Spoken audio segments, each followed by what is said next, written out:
خوانەی بڕێت ئاوێشی باش ڕۆشتووەتە ناو بەنداوەکانی هەرێمی کوردستانەوە. ئەو بارانەی چەند ڕۆژی ڕابردوو ئەگەر بۆ چەمچەماڵ و شۆش و تەکیە و پیرەمەگرون زەحمەت ببێت و زیان و زەرەدی لە هاوڵاتیان و دایرەکانی حکومەتدا بێت، بۆ بەنداوەکانی هەرێمی کوردستان بوو بە ڕەحمەت و لە مەترسی ڕزگاری کردن. بارانەکە کە لە 7 مانگەوە دەستی پێکرد، لە ڕۆژی 8 مانگەوە بە دیاریکراوی ئاوی بارانەکە ڕۆشە ناو بەنداوەکانەوە. لە ماوەی 8 بۆ 7 مانگە کە 10 ڕۆژ دەکات، بزانن چ گۆڕانکاریەکی لە بەنداوەکاندا دروست کردووە. بۆ نمونە ئەگەر بەنداوی دوکان وەربگرین، ئاستی ئاوەکە مەترێک و 67 سانتیمەتر بەرز بووەتەوە.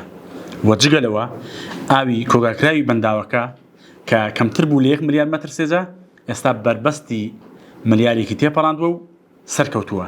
ئەمە چۆن ڕوویدا؟ ئەو بارانی کە لە هەموو ئەو ناوچانە باری وردە وردە کۆبووە و ڕۆشتە ناو بەنداوەکان. 8 مانگ لە یەک چرکەدا 19 مەتر سێجا ئاو دەچووە ناو بەنداوی دوکانەوە.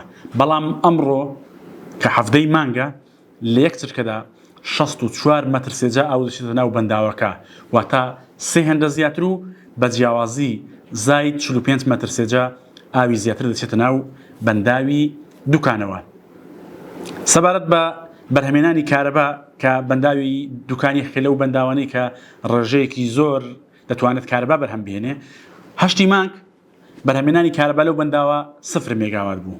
بەڵام ئەمڕۆ وێزگەی کار و ئاوی بەنداوەکە کەوتووەتەوە کار و دەتوانێت 9 مێگاوات کارەبا بەرهەم بهێنێت. بەنداوی دوکان گەورەترین بەنداوی هەرێمی کوردستانە و توانای کۆگاکردنی 7 ملیار مەتر سێجا ئاوی هەیە. بەڵام هێشتا پێویستی بە زیاتر لە 5 ملیار مەتر سێجایە بۆ ئەوەی بەنداوەکە سەرڕێژ بێت و ئەوەی لە ساڵانی ڕابردوو بینیمان دووبارە بیبینینەوە. هەر بەنداوی دوکان نییە کە قازانجی کردووە لە بارانی ئەم ماوەی ڕابردوو. تەنانەت بەنداوی دەربەندی خان کە دووەم بەنداوی هەرێمی کوردستانە و توانای لە خۆکردنی زیاتر لە 3 ملیار مەتر سێجا ئاوی هەیە، ئاستی ئاوەکەی لە ماوەی ئەو 10 ڕۆژەدا 3 مەتر و 21 سانتیمەتر بەرز بووەتەوە.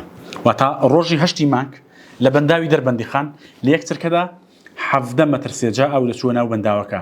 بەڵام ئەمڕۆ کە 7 مانگە 55 مەتر سێجا لە یەک چرکەدا ئاو دەچێتە ناو بەنداوەکە و بە جیاوازی زاید 38 کیلۆمەتر چوونە ناوەوەی ئاو بۆ بەنداوەکە زیادی کردووە.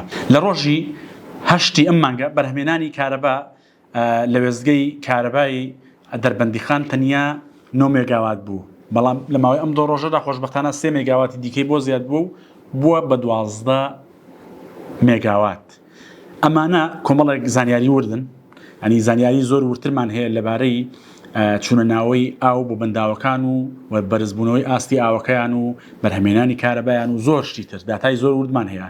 ئەوانەی ئارەزومەندن و حەز دەکەن بزانن کەم بارانە چ کاریگەریەکی لەسەر بەنداوەکان هەبووە، دەتوانم سەردانی 964 دۆت کە ئاردی بکەن و زیاتری لەبارەوە بزانن.